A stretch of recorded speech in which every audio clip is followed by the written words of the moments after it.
2025 is the comeback year, ठीक है। इसमें सारे लोगों का कमबैक हो रहा है, इंक्लूडिंग आरसीबी से लेकर।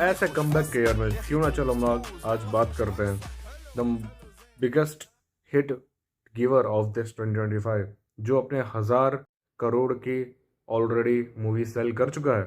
या we all know them, the one and only Akshay Khanna.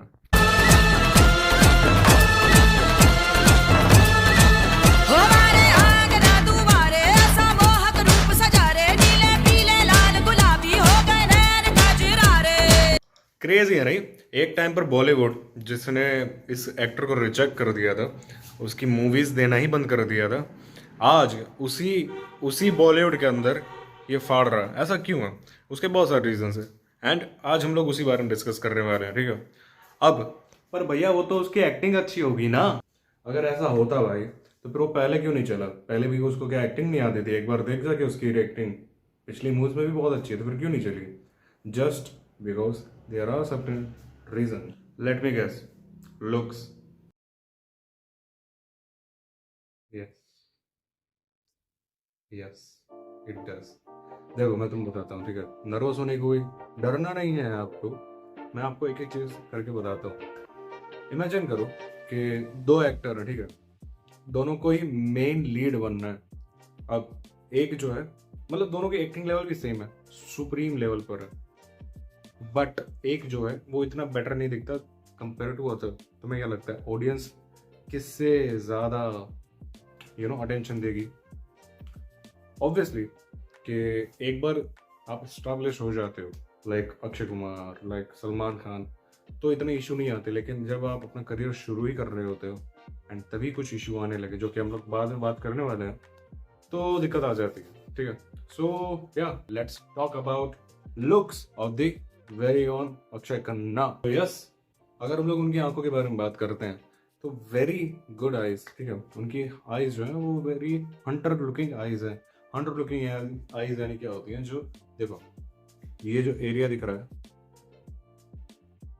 इन दोनों के बीच में जितना गैप है वो जितना कम हो उतना ज्यादा आपकी हंटर आईज होती है। हंटर आईज से क्या होता है कि एक शार्प लुक आता है, एक मस्कुलिन लुक आता है, एक ऐसा लुक आता है कि जैसे आप लाइक कोई भी प्रेडेटर हो, ठीक है, आप उसका आंख एंड आईब्रोज का रेशियो देख लो, एंड कोई भी प्रे हो उसका आप आंख एंड आई का रेशियो देख लो। जो हंटर्स होते हैं उनके यूजुअली इन दोनों के गैप के बीच का जो स्पेस है वो कम होता है, and that's why we called the hunter fucking eye. उसका नाम में हंटर है। क्यों? क्योंकि वो हंटर वाली आईज हैं जो हंट करती हैं। Okay, they look sexy, dangerous things are sexy, ठीक है। फिर सेकंड चीज आती है उनकी jawline. Very very good jawline, ठीक है। मतलब शायद ही मुझे बॉलीवुड में कोई ऐसा एक्टर याद है जिनके पास इतनी मस्कुलिन जॉ लाइन है, एंड या that's very good advantage they have. Even उनके फादर की जो है जॉ लाइन, वो उन्होंने सीधा रिटेन की है, ठीक है। और उनके फादर की भी जॉ लाइन बहुत मस्त थी, बहुत प्यारी थी, बहुत ही मस्कुलिन थी। फिर आती है बात लिप्स की। अब देखो बाकी सारी चीज़ें तो ठीक है, बट लिप्स जो है वो कह सकते हैं एवरेज पर रख सकता है। एवरेज या थोड़े से हल्के से कम, क्योंकि थोड़े से देखो लिप्स फुलर नहीं होने चाहिए, ज़्यादा फुलर नहीं होने चाहिए, वो ज़्यादा अच्छी लड़कियों पे लगते हैं, ठीक है। बट जो उनके लिप्स हैं उनका साइज थोड़ा सा कम है, एवरेज से भी थोड़ा सा कम है, जिसकी वजह से वो एक बेबी टाइप का फील आता है, कि इमेच्योर टाइप का फील आता है, ठीक है। फिर आता है द हेड, उनका सर, उनका जो स्कल है वो कंपैरेटिवली उनके चेहरे से ज्यादा बड़ा है। इसलिए तुमने ये वायरल लड़का भी देखा होगा कहीं ना कहीं।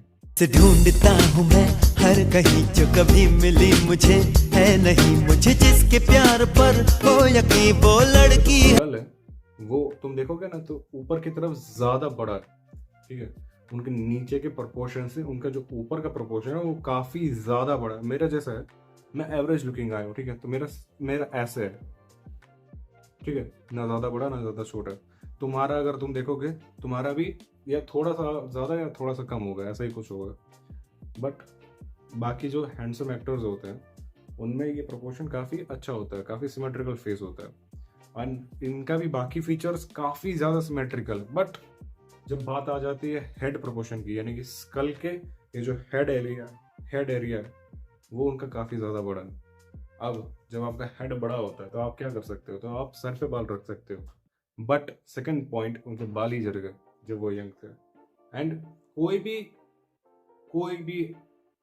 भी इंडिया में सक्सेस पाना चाहता है in genre of acting as a lead, तो उसको बाय डिफॉल्ट अच्छा दिखना ही पड़ेगा, एंड मस्कुलिन दिखना ही पड़ेगा, क्यूट दिखना ही पड़ेगा, पता नहीं क्यों। ठीक है, बाहर भी तो विंग डीजल हैं, बहुत सारे लोग हैं, रॉक है, चलता है ना मेन लीड। इंडिया में एक बंदा दिखा दो जो कम्प्लीटली बाल्ड हो एंड फिर भी चल रहा हो एज अ मेन लीड, नहीं है। There are not a single person. And जिस वजह से जैसे जैसे उनके बाल चलते गए वैसे वैसे उनको मूवीज मिलना कम होती गई, despite of having very good acting skills. And उनके फादर ने पूरा जीवन निकाल दिया अपना, ठीक है, बॉलीवुड में, फिर भी उनको मूवीज कम मिलने लगी। The sole reason is their hair. Looks इतना ज़्यादा इंपॉर्टेंट है अपनी लाइफ में, एंड दैट्स अ फैक्ट। ठीक है, सो यस, इससे हम क्या सीख सकते हैं? इससे हम ये सीख सकते हैं कि ज़िंदगी हमेशा हमें एक मौका देगी अगर हम मेहनत करते रहेंगे। जैसे उनको सेकंड मौका मिला, उन्होंने अपने एक्टिंग स्किल्स पे और काम किया, उन्होंने अपने फिजिक के ऊपर और काम किया। देखो ना उनकी एज के बाकी एक्टर्स को पेट फ्लाई निकल रहे हैं, ठीक है, उनको मेंटेन ही, उनको देखा ना बॉडी चार्ट कितना मेंटेन किया उन्होंने, ठीक है, एंड इस एज में भी इतना अच्छा परफॉर्मेंस दे पा रहे हैं। प्लस क्योंकि विग्स और हेयर ट्रांसप्लांट और वो जो क्या कहते हैं सिस्टम, वो वाला नहीं, विग वाला सिस्टम का डेवलपमेंट जैसे जैसे आगे बढ़ रहा है, ठीक है, कॉस्मेटिक्स जैसे जैसे सिस्टम आगे बढ़ रहा है, वैसे वैसे इन सारी चीज़ों का इम्पोर्टेंस कम होता जा रहा है बॉलीवुड में एंड बाकी हर जगह इंडस्ट्रीज़ में, क्योंकि इनको आराम से आप अपनी ज़रूरत के हिसाब से मॉडिफाई करवा सकते हो। सो यस, जिस वजह से आज वही टैलेंट जो बरसों पहले बॉलीवुड ने अच्छे से दबा दिया था, गाड़ दिया था, रेस्ट इन पीस कर दिया था, वही आज उस बॉलीवुड को रेस्ट इन पीस होने से बचा रहा है। एंड या वर्क हार्ड ब्रो, आज नहीं तो कल जीतोगे ज़रूर। Thanks for watching.